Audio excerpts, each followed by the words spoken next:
Hey there, welcome to Board Game Hot Takes, the podcast where we give our immediate reactions to the hottest board games just minutes after playing them. My name's Tim. And this is Adam. And today, instead of a hot take review, we're going to be talking about 5 games that are going to be leaving our collection pretty soon. We did cover this topic about a year and a half ago. Thought it was a good time to circle back, see what else is leaving our collection. It's probably something we should touch base on more frequently because there's been like 40 games that left my collection since the last time we did this. Wow. Did you say 40? Yeah. 40? Yeah, about that. Yeah. Oh my goodness. Yeah, they come in and out quickly around here. If they don't stick, they don't stick. But anyway, 5 ones tonight to talk about that I think are pretty fun. And listen, I think this is a really interesting topic because, you know, it's not like we're picking on these games. It's not like we hate these games or they're bad games, but it's fun to talk about what works for us, why games would stay in our collection, and also what didn't quite work, or maybe, you know, what's competing with other games and why it's leaving. So nothing against these games at all. And this is a big part of the hobby too, Tim, right? You have all these maths trades that happen in all these different cons. People put up, 5 or 6 games that they're ready to get rid of, and they put games they want on their want list. And then this algorithm figures out how to swap all these games so that people just like trying new games. So I get it. Gets them in, gets them out. It's part of the hobby. Yeah, in fact, a funny topic. Just last week, we released a review in Yokohama, talked about it being out of print, and I mentioned that I would like to acquire it. And a listener reached out to me and said, hey, you want to buy my copy? So, I mean, it's a game I loved. We played it again tonight on Board Game Arena and loved it again. And I'm so excited to get it. And he doesn't want to keep it in his collection. So it's not like it's a bad game. It's just, some games are for you and some games aren't. Related to this topic, we're going to talk about a poll question that I just asked today on Twitter. 2 big mistakes here. Number one, a listener, David Eclectic Camel, called me out and said, I asked this question before. That's totally possible. I don't remember if I did ask this specific question or if it's something very close, but I think that's very likely. Well, that was back when we had 10 listeners also. And now I think we're up to right. 30 lists. Well, I can't pretend I don't know how many. We have at least 1776 because I posted a cheesy GIF about it on Twitter. So we have a few more listeners now than last time. Listeners are higher than that, but yeah, close enough. The other mistake I made was when I posted the poll, and I posted it earlier today because we just settled on this topic. I tried to set it at a 5-hour expiration date, and I set it at 5 days. So there's probably going to be some more answers and poll results coming in well after this podcast is recorded. But I'm going to go with what I've got right now. The question I asked was, have you ever culled a board game from your collection and then regretted it? And the options I gave were yes, immediately. And that came in at 4.5%. Yes, a while later, that came in at 38.1%. No came in at 34.3%. And I've never culled a game came in at 23.1%. You will be, I promise, at some point you will be culling those games. Adam, how did you answer this question? I'm going to answer this one the same way I answered the last one. Yes, I have regretted culling a game. I put yes a while later. So in particular, this was the Expanse, the board game. I had it. I never thought I'd play it because it's really, you need 4 players to play this one. After selling it, I had a little game group online going, and someone was like, hey, let's play the Expanse, the board game. It's really, really good. It's kind of like Twilight Struggle, but not super as in-depth. You don't have to know the card set as well for Twilight Struggle. Kind of like a tug of war. How are you going to spend your victory points to buy these cards?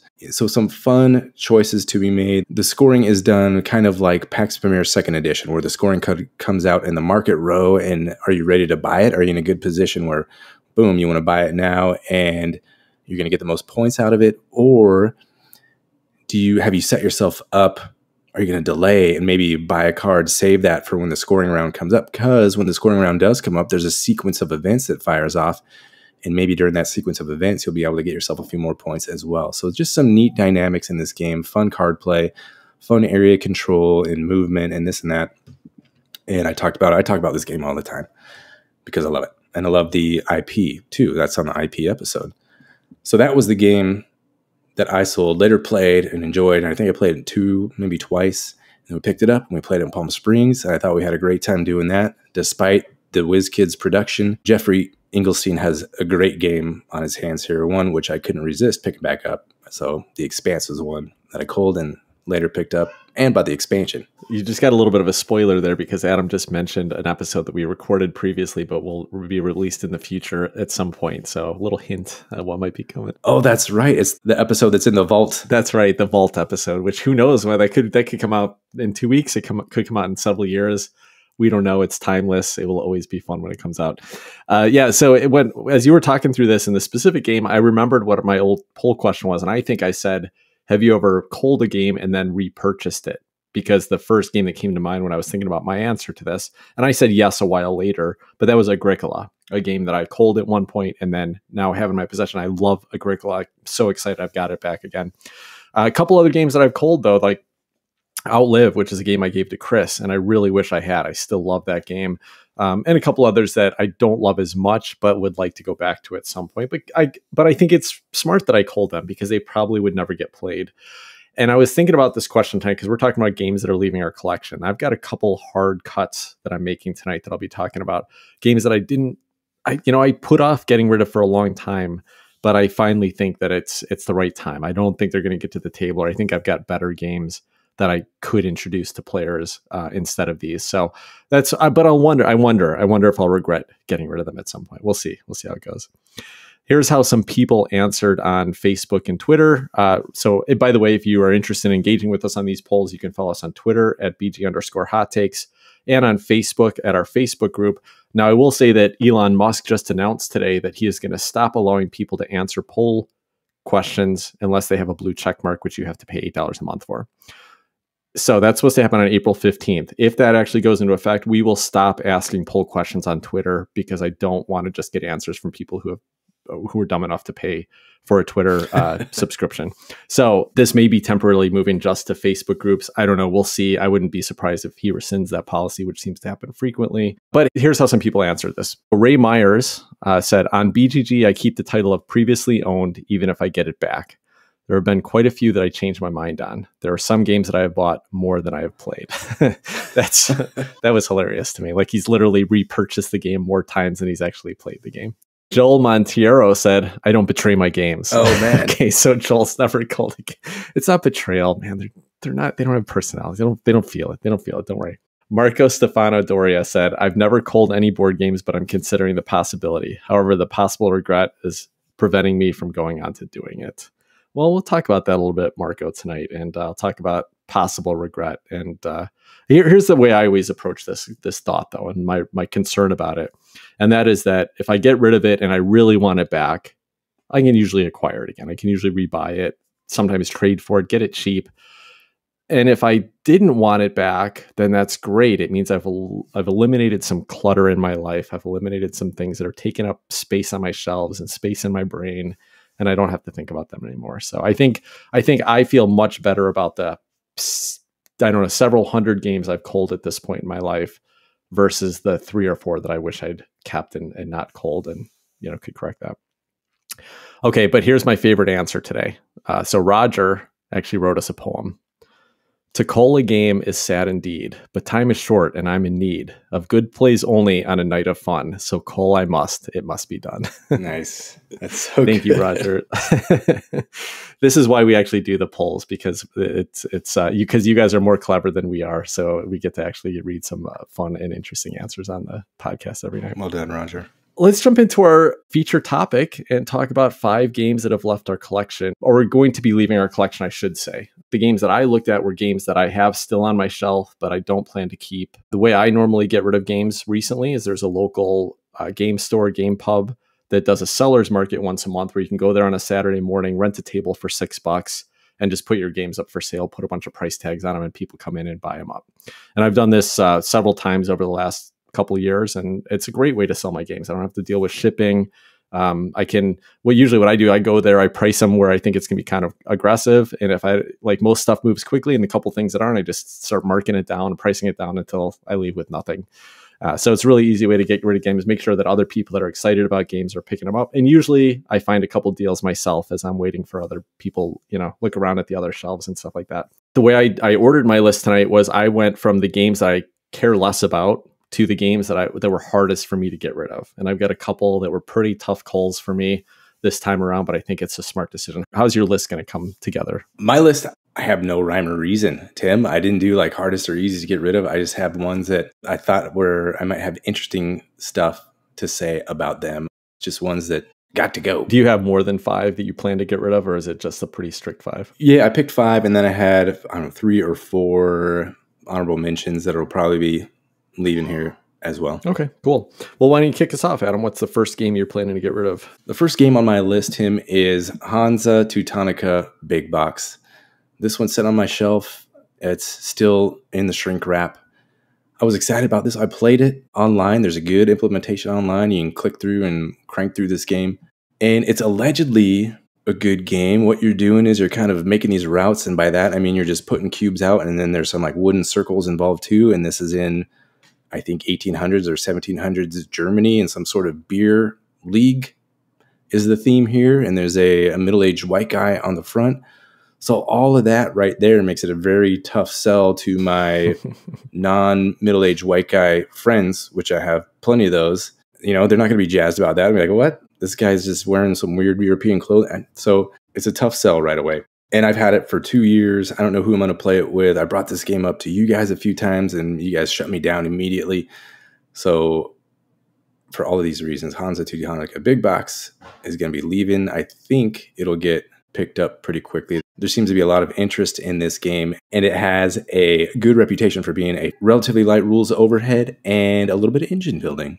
Have you ever played this one? Well, I got to tell you, Adam, this was a real roller coaster of a ride for me, because when you first said Hansa Teutonica Big Box, I said, no, don't get rid of it. Let's play it. I want to get together and play because I've never tried it. And then my next thought was, well, I know Chris didn't like it, so he's probably not going to want to play at Snowdonia. And then you just mentioned that you played it. So my question is, did you enjoy playing it? Like, I understand why you're maybe getting rid of it, but would you want to go back to it? Was it interesting at all, or did it feel like a boring old dry Euro? It felt quick, so at least felt snappy is what I can say. But, you know, so you can bump people's cubes off, and they get a little bonus if their cube gets bumped. So sometimes you want to put your little cubes out so that they will get bumped, because you might get a little more than you get a little higher return on your investment. Mm-hmm. And there's a little bit of engine building, and, you know, Yokohama that we've been playing lately has given me similar feelings, and I enjoy that one a lot more. Okay. So it made it a little bit easier choice to put Hansa Teutonica on the gotta go list. Cool. That's good to know. It's funny. This was one that has long time been on one of our like games we should review at some point list. And after Chris played it and said he didn't care, and you're not super hot on it, we'll probably never be reviewing this, and I don't think anyone will miss it. So I think almost every other podcast ever has done a feature review of Hansa Teutonica. So that's... Yeah, right. It gets a lot of high praise from a lot of people. So. Yeah, exactly. All right. Well, I've got an interesting list here, I think, because every single designer on this list is very well renowned. And I think all of these games have some love in different areas. So the game that was easiest for me to say I'm going to get rid of was Dice Realms. This is a Tom Lehman design, a big box game of his that came out. And when I say big box, this is a larger than average size square box that came out a couple of years ago, and a very high price tag on this game. I think the retail is like $90 or something like that. And the reason it's so expensive is because there's a lot of physical components in this box. It is a dice crafting type of game where you have dice, and as you roll them, you're going to be able to buy upgraded dice sides, and you're going to roll them again, and potentially you'll get the advantage of those dice sides.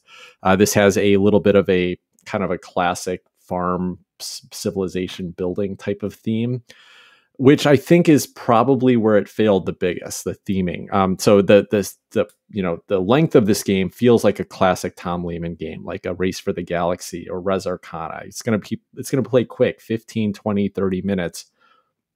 But it's very like dry. The choices they made, not only with the theme, but also with the artwork style, it just feels like a boring classic, like farm building type of theme. You know, there's a little bit of artwork on some cards and stuff.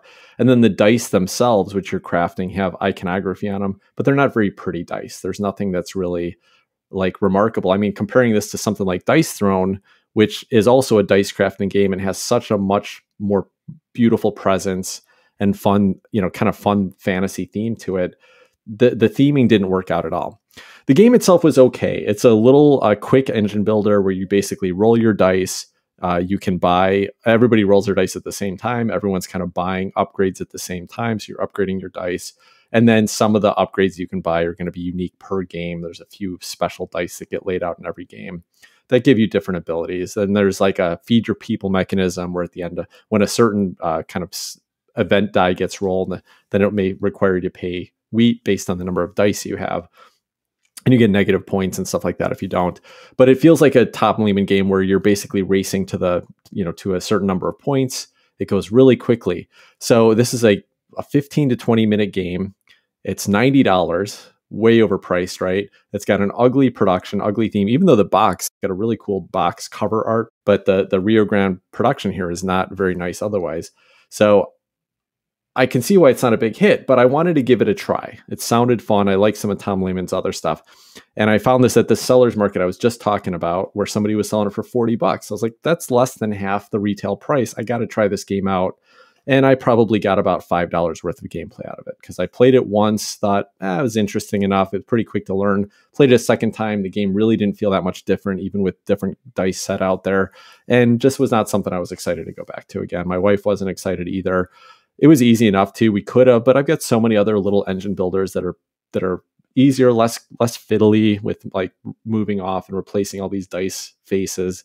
And so Dice Realms was not a hit for me. Happy to get rid of it. I'll be lucky if I get $40 for it, because I would not recommend anyone pay $40 for this game.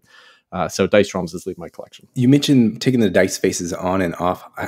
I've heard that can be difficult or kind of frustrating to do. Is it that hard, or you just pop on, pop them off? It's pretty easy. It just takes a little extra time to what are otherwise really quick decisions. It adds a little time every round. And probably the bigger problem with it is that even though you're supposed to do it at the end of the game, you're either doing it at the beginning or the end. So you've got to reset up these basic dice. Every dice face gets removed. So you got to go and reset up the dice with the basic dice faces.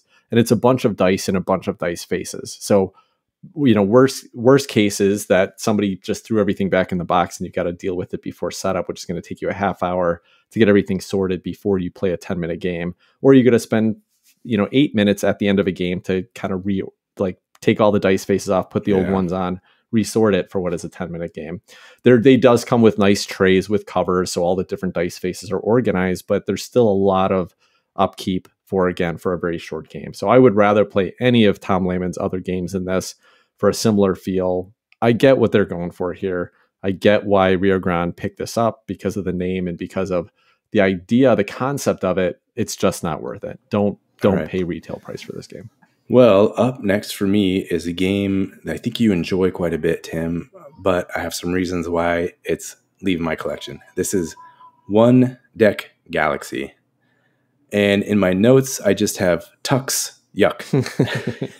This is a solo-only game. Maybe there's a two-player mode, but really it's a solo-only game along the same vein as One Deck Dungeon, except this one lasts quite a bit longer, upwards of an hour. Would you say that's accurate, Tim? About an hour to play this one? I think that's right. Yeah, it's been a little while since I played it, but yeah, it's up there. It's 45 minutes to an hour to play through a game. It was just frustration from the time I opened this up and tried to get it on the table and tried to get it played. I was excited about it. Tim spoke highly about it, and he was looking forward to it as well.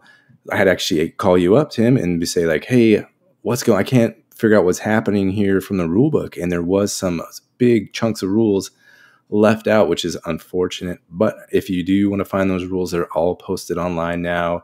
And you can probably download the PDF of the most up-to-date rule book. So a rocky start here for One Deck Galaxy. And then one of the biggest mechanisms of this game as you're going along is tucking these cards underneath other cards. And you have your main character, and then there's like your main, other thing.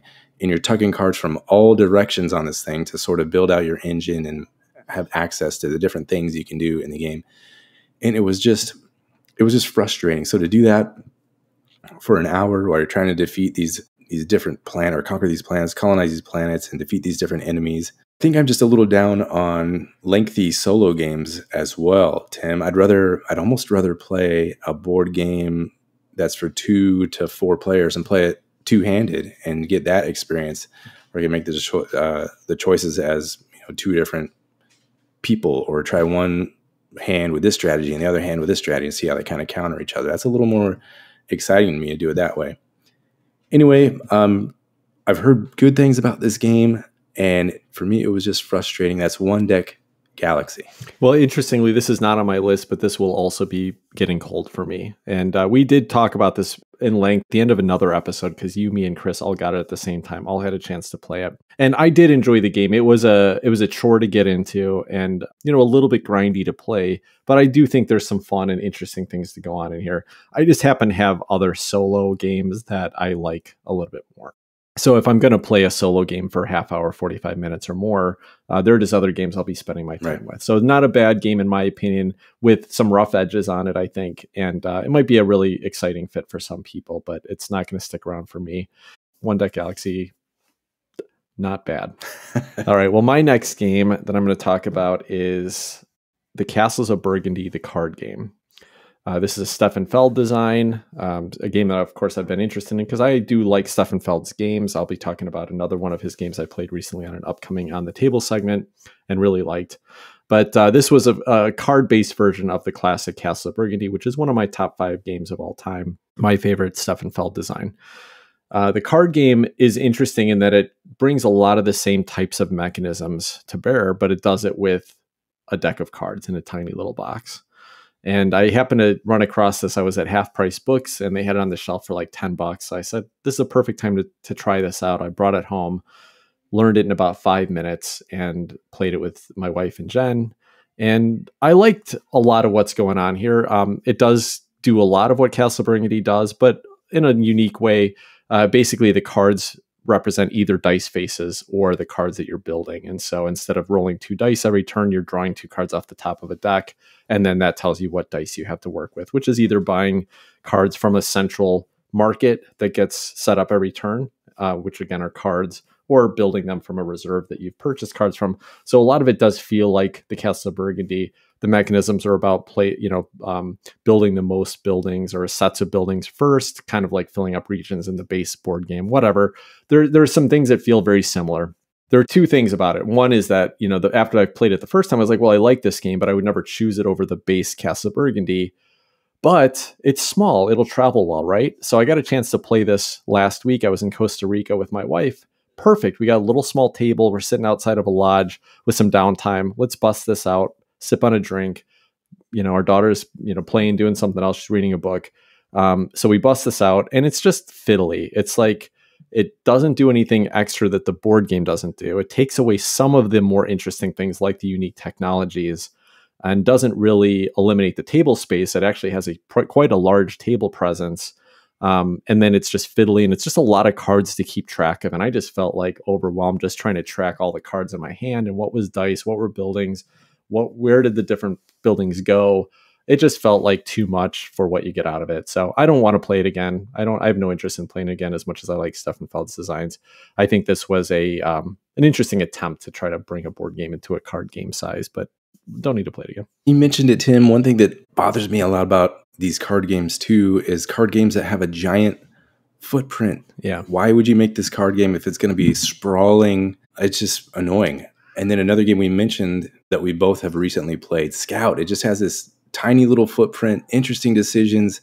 At most, you're putting 5-6 cards on the table in front of you, and then the rest are in your hand, and you're going back and forth.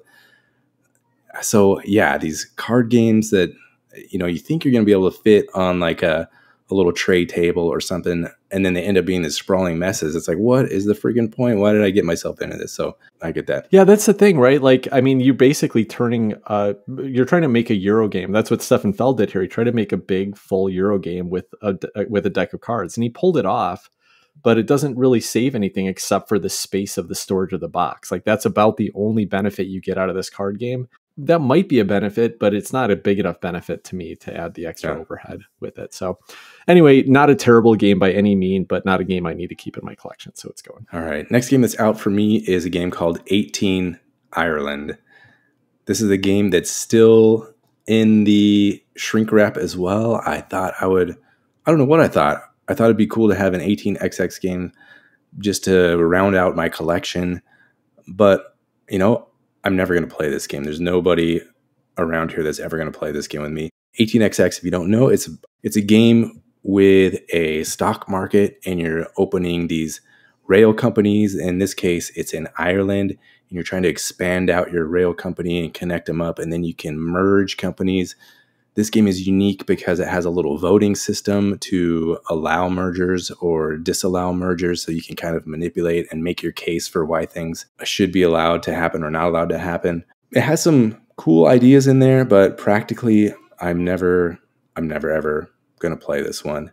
Plus, I have a game called Brian Boru. That's given me my Ireland fix, and that's now the new game that includes Ireland that'll never get played. So I'm gonna keep that one on my shelf and get rid of 18 Ireland. Plus, you got Innis as well, right? So you got a couple Ireland themes games. You can Innis. I think I still have Irish Gauge hanging around, so I got plenty of Ireland stuff happening over there. Nice. Well, I'm glad you won't be forcing me to play an 18xx anytime soon. Well, someday, Tim. Feels like, to me, I don't know, maybe it's just me or the people I'm following, but I feel like I'm starting to see less and less about 18xx on like social media and talked about it. And it felt like there was a big like surge of 18xx discussion for a little while, and now it's starting to cut back. You know what it might have been? It might have been COVID. People were home. They had a lot of time on their hands. They could dig through these intense rule books and learn a more complex game. That's what it was for me. I'd heard so much about it, and it was kind of intimidating. But, I was sitting around during COVID. What else have I got to do besides learn some crazy economic route building game? And these games are pretty neat, and they're not that intimidating. There's a stock market, and you can, control the value of people's companies up and down and forward and back. And then it's fun. You get to build these little train routes and upgrade your engines. You get to run to all these different cities. And they pretty much have one of these games for most geographical regions. If there's some area of the world that's fascinating to you, you can find a game with this system that relates to it. So a lot of neat things going on here with these games.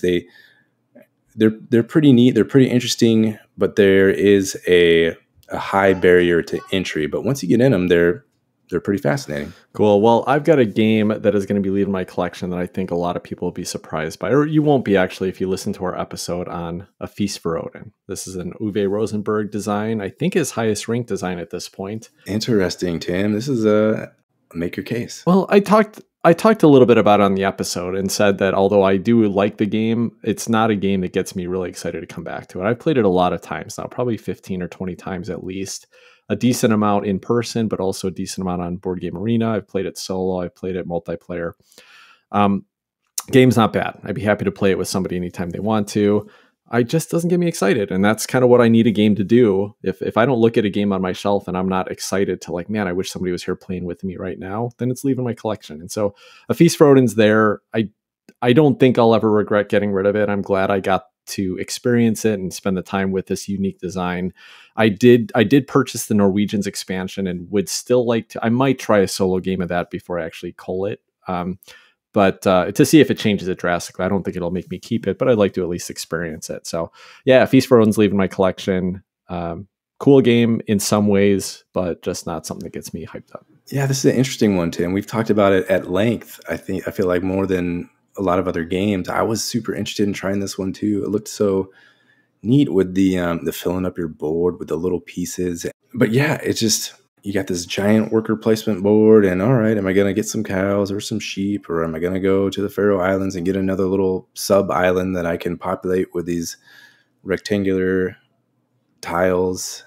It's just, it doesn't get me jazzed. It doesn't get me excited. It lacks that tension that so many other games have that I think is a big selling point for at least our group. I think, we talked about Hadrian's Wall last week, and I mentioned how I feel like that I kind of end up on the rails with Hadrian's Wall because there are a lot of different things you can do, but there's not necessarily something driving you in most cases to do these different things. And so Feast for Odin's kind of the same for me. Like after playing it a few times, I started to find a route that felt comfortable, that I felt I could be fairly successful in. And I might vary a little bit based on what other places, worker placement spots people took, maybe basically on the occupation cards a little bit, but never enough to really make me feel like I had to go down a different strategy. And so that's, I think, really the biggest, drawback for me. So for games like that, like Hadrian's Wall or Feast for Odin, do you ever intentionally try? I remember after you talked about I never do the cows or the sheep. So I tried that in one of the games we did online just to see what would happen. And if it was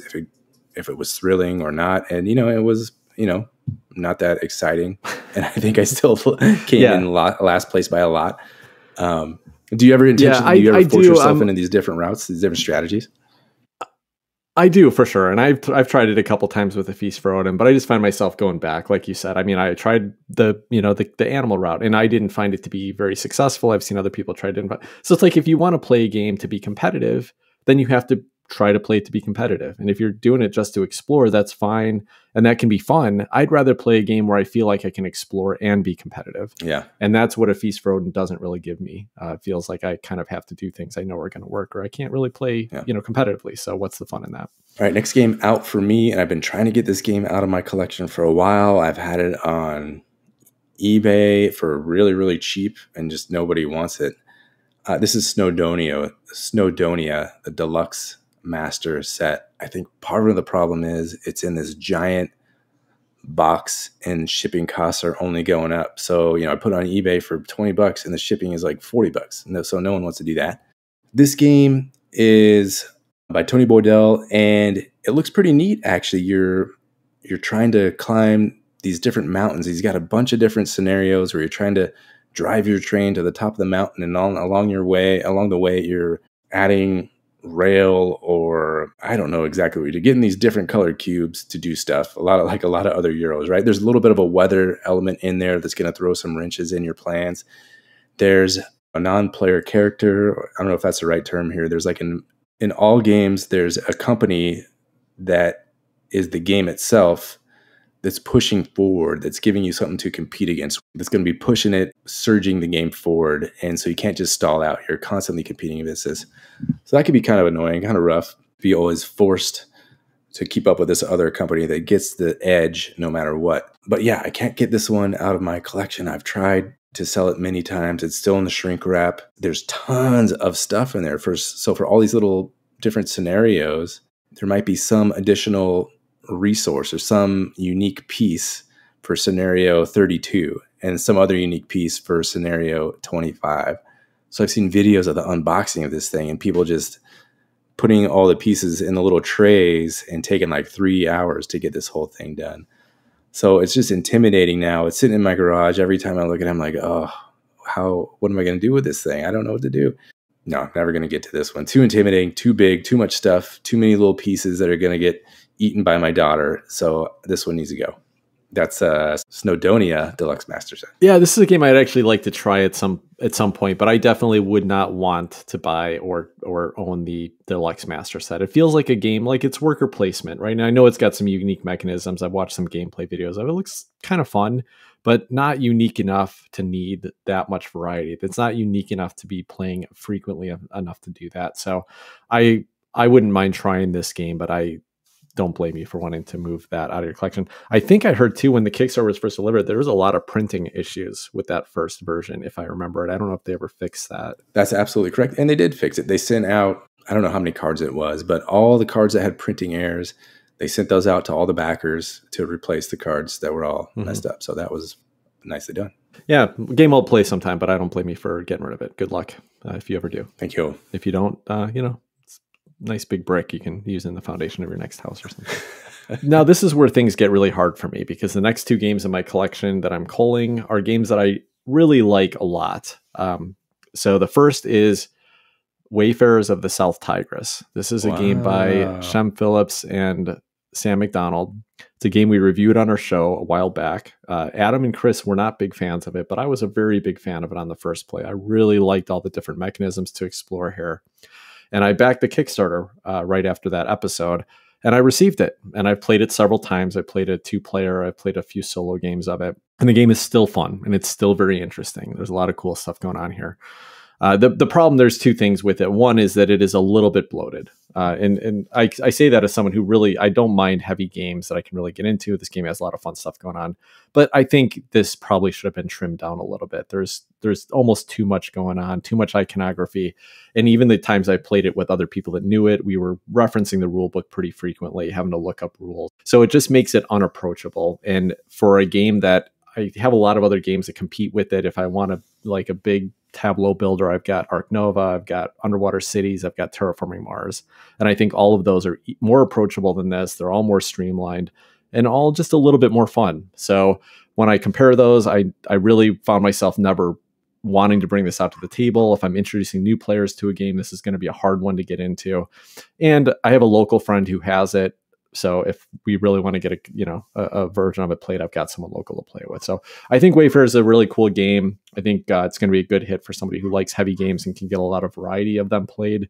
But for how infrequently I can get heavier games played, I just have some others that I prefer over this, and I'd rather go to those. Didn't this one feature the sort of Lost Ruins of Arnak track too? I thought that was kind of a neat, which path are you going to go to get these different bonuses? Yeah, that was one of my favorite things about it. I mean, I like the tableau building, the variety of card markets, the mix of dice placement plus worker placement. But again, I think it's just almost a little too much. If they could have cut like one or two of the mechanisms out of here, it probably would have been a better hit for me.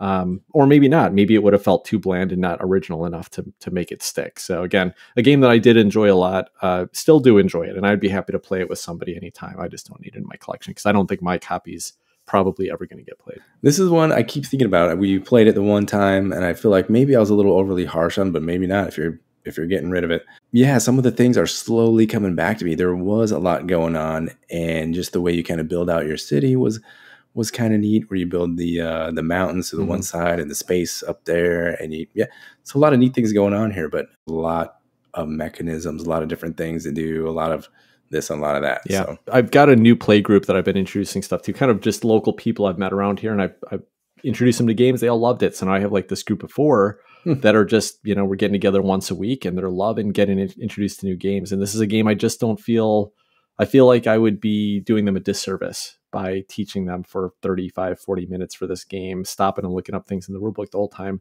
when there are games, again, that I could just introduce them to a little bit quicker. So yeah, this I think it really just suffers from a tad bit of bloat and a tad bit of, it just needed to be refined slightly. Again, still a cool game, something I'd be happy to play with people that know it, but not a game I really want to teach to people. So goodbye. Next up for me, and this is one that's gotten a lot of high praise, but has never quite landed for me. This is Undaunted Normandy.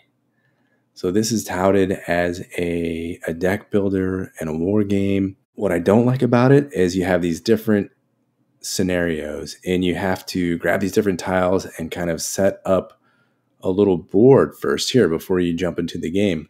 The deck building itself of this game is supposed to be epic. You have these cards that all have names. They're different kind of characters. And some people would say when they're playing, they get a little bit of attachment. The captain is going to go out here and he's going to send his guy. And oh no, the captain died. And he made this heroic effort to go drive up over this hedge bush and shoot at the tank, but it didn't work out. The other thing that bugs me about this game is there is a dice roll and it's super random from what I can tell. Like you can take shots and shots and shots and you just never hit. So that dice thing kind of bugged me. Like, what? I did all this work building this sweet deck, and now I'm rolling a dice to try to get this token over here, or kill this guy over here. And the theme isn't high on my list. World War II. I'm not a big war genre person. I do like area control. I do like conflict. I like it as a strategy, not as like a theme. Like my grandpa was in World War II. And I was in like the Middle Eastern wars and stuff. I don't want to relive that. I think some of that is kind of almost insulting to people that were actually participated in these events. I know you've been interested in this one, Tim. I'll keep it and bring it your way if that's something you want to try out. But for me, I've never had any desire to go back to this one.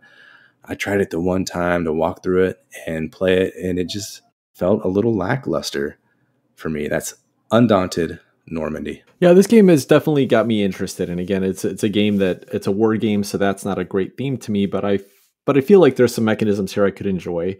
And I think the one thing you told me today was something I hadn't heard before, which is that dice roll related to, the actual like shots you're firing and things like that, which I could definitely see being frustrating. And maybe it depends on how that goes.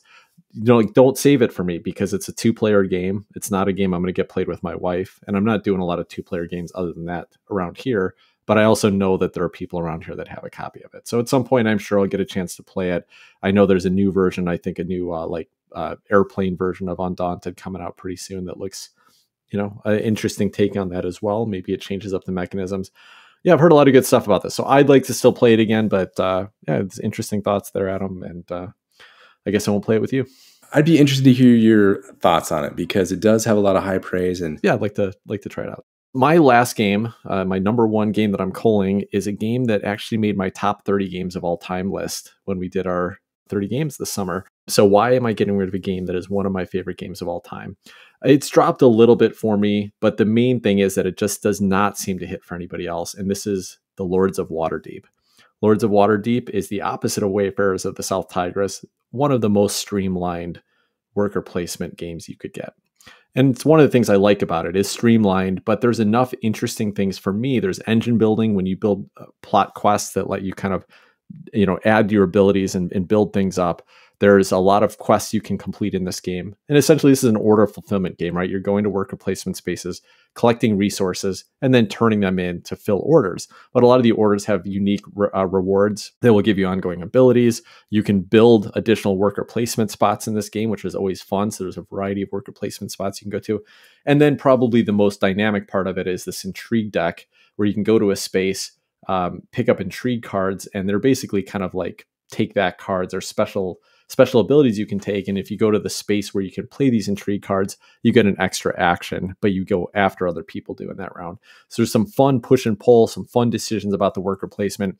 I found this to be a pretty good hit if you got like a group of 4 to 5 newer players that you're trying to introduce to a worker placement, but it doesn't work really well at 2 players. And that's usually how I introduce new players. If I'm bringing someone new to the hobby, it's usually a small, 2 people.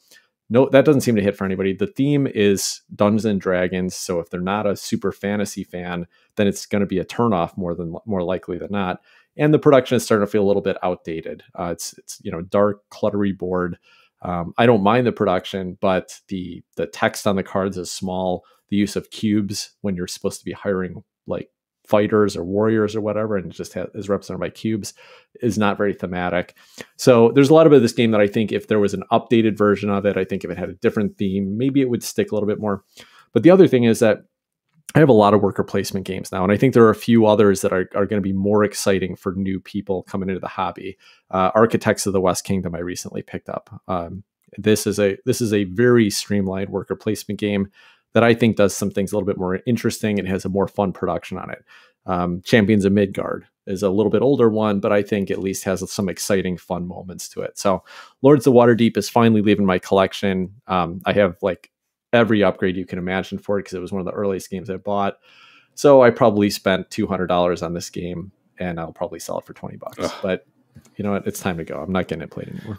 Is this the one with the Scoundrels of Skullport expansion? Am I thinking of the right one? That's right. Okay, so I have played this one before a couple times, I think. Yeah, I think we played it one time right when we started playing online after COVID, like on Tabletop Simulator or something like that. So I think you played it at least once with me. Yeah, that's right. What you said, it's just a very worker placement-y, old school kind of game. It makes sense. It's easy to pick up, but I could see how it become a little dry, a little bland after playing it so many times.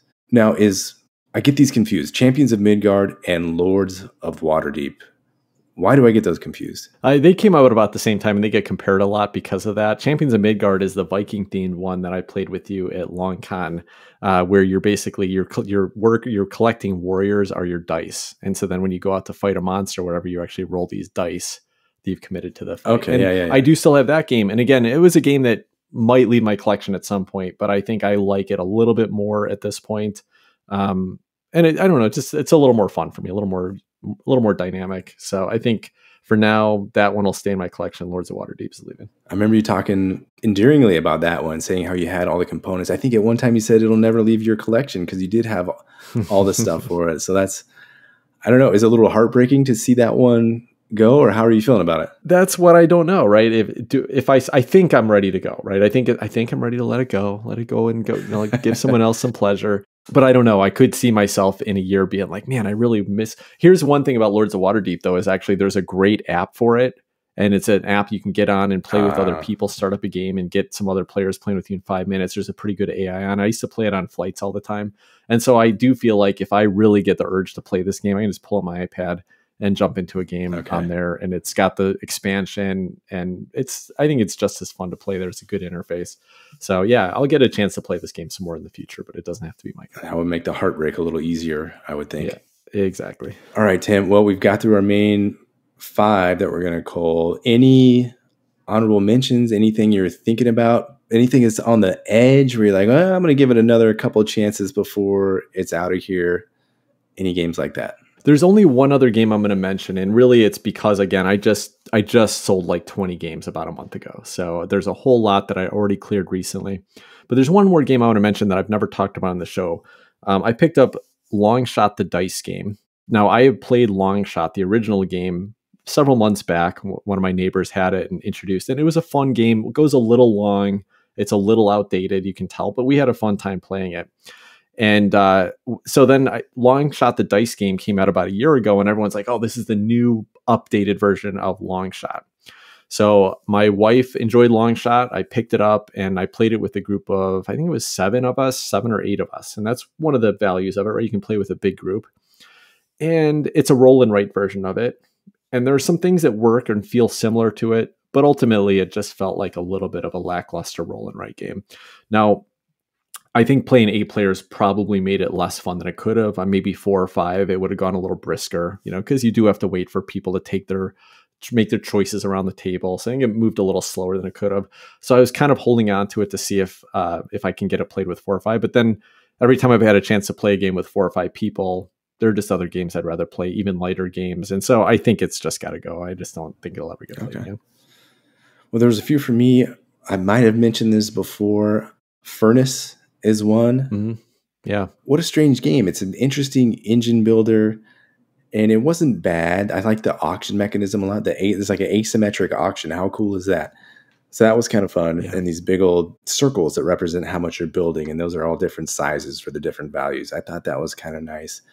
But the art is so funny in here. It's like beautiful, but it's like a factory with an amazing sunset behind it. So that's kind of a weird juxtaposition there. And there's just a lot of other card games, engine builders I'd rather play than dealing with coal and ore and this and that. So Furnace is going to be most likely heading out. Yeah, that's an interesting one because your thoughts of it now and my thoughts of it are the exact same as I remember us saying when we reviewed this. We did a full episode on this, I want to say, a year and a half ago now, probably like the year before last fall. And I only played it the one time. We played it like 2 times that night. And I've got it. It's charming, right? It's got a thing that makes me feel like, yeah, that was kind of a clever game, but it's not something I would ever choose to go out and buy. And I think your feelings on that kind of surprised me because it was a new game you just bought. Generally, people get kind of excited about a new game they just bought. And you were kind of the same. You're kind of like, yeah, it's fun. It's interesting, but kind of meh. You gave it enough time to stick around and see if it got you excited again. But there's a few things it had going. It was a little hyped at the time, and it was designed by Ivan Lashin, who did Smartphone Inc., which is one of my favorite games. Mm-hmm. And it does have some clever things there, but I don't know why you would fall back on this industrial coal and this and that. So that was a little bit sad there. Another one, I think you mentioned a Dice Throne, but I think you might have been thinking of Dice Forge. Yes, that's right. Yeah. What? Okay. Dice Throne. What is Dice Throne? Dice Throne is the game you were in Long Beach in town, and it's like a advanced Yahtzee. Oh, right. Yeah. It's pretty neat, and I bought way too. I got suckered into all these little different. You can buy these boxes, right? And it comes with 2 characters and unique sets of dice and a deck of cards and little asymmetric powers that they can do and little chits here. So you roll your big stack of dice, Yahtzee style, right? You can roll up to 3 times total. And you can say, oh, I'm going to keep these 2 dice. I'm going to roll these 3 dice. Oh, now I have 4 of a kind. I'm going to put these all here. I'm going to do this unique power. And that's going to cause you 10 damage. I get this thing. I get this other thing. And and now I can play this upgrade card to enhance this ability. So next time I do it. So there's a lot of cool stuff going on here. But in practicality, these games never get played. Maybe there's a time when they will, and the girls might be into them because the art is charming. And who doesn't like to throw a bunch of dice around? Yeah. But I have, 8 or 9 or 10. I don't know how many of these things I have. Season 1 and Season 2, I think I have them all. And they just wow, you went all in. Mistakes were made. But they keep going, and there is a big fan base. They have a Marvel series going on this now, or X-Men going on these. So it's taken off, and a lot of people enjoy these games a lot. They are light, and they're fun, and they're quick. But if I'm going to play a game with Sarah, we'd rather play Star Realms or Scout, or, there's a lot of other quick 2-player games that are going to fill this niche rather than dice thrown. Another thing with these games, the decision making, the choices you're making aren't super interesting to me. There's nothing when I'm playing this game and I feel like, oh, I made this extraordinarily clever choice, or I thought 3 or 4 rounds ahead and I manipulated. Again, going back to Scout, it's this card game you can play in 10 minutes, and you can, if I pull these 2 out, then these are all going to come together and make this huge straight, and I can put this out, and then I can scout this card later and add this, make this other straight. The amount of fun, clever choices you're making in a game of dice thrown just aren't there for me. So I think these will probably be leaving. Yeah, that was my feel, right? I played 2 games with you, and I think played with 2 different characters. And there was 2 things about it that was a turnoff and never really wanted me to come back to it. One was that it almost never felt like you were making important decisions, right? You roll the 3 dice, and there's usually a clear choice of what's the most likely thing you're going to get. I'm sure there's going to be a situation where someone's going to like, oh, I'm going to risk it all and just re-roll all 3 dice, and bam, I hit my big combo. But, that's almost never the right choice to make, and it's almost never going to happen. So the artwork's charming. The flavor that they put behind it was all charming. And I remember there's a little card play with it too. But one of the things I also remember was that for how simple it kind of was, it was almost too complicated. Figuring out what the different factions' abilities did and then how the cards work together, it was a bit of overhead that didn't pay off that much. So again, not too complicated. Don't get me wrong about that. It's just like Star Realms is a great example, right? It's a game that's quicker to teach, quicker to get into, adds more fun variety every time you play it. So I agree. I was going to ask you that. Would you why isn't this being picked instead of, other games as a 2-player game? But you mentioned some other alternatives, and those are great examples. Yeah. Fun chat. I would like to do this more frequently because I personally cull games pretty regularly, and I think it's interesting to kind of... You're like the cull master over there, Tim. Yeah. It's fun to reassess why games don't stick around, but we just got to make sure that Chris and or Adam build up enough games for us to do this and talk about it on a regular basis. Anyway, if you have any questions about the games we culled or want to make fun of us for our poor choices tonight, you can find us on Twitter at BG_hot takes, or you can find our Board Game Hot Takes Facebook group. Would love to hear from you. Until next week, take care, everybody. Bye-bye.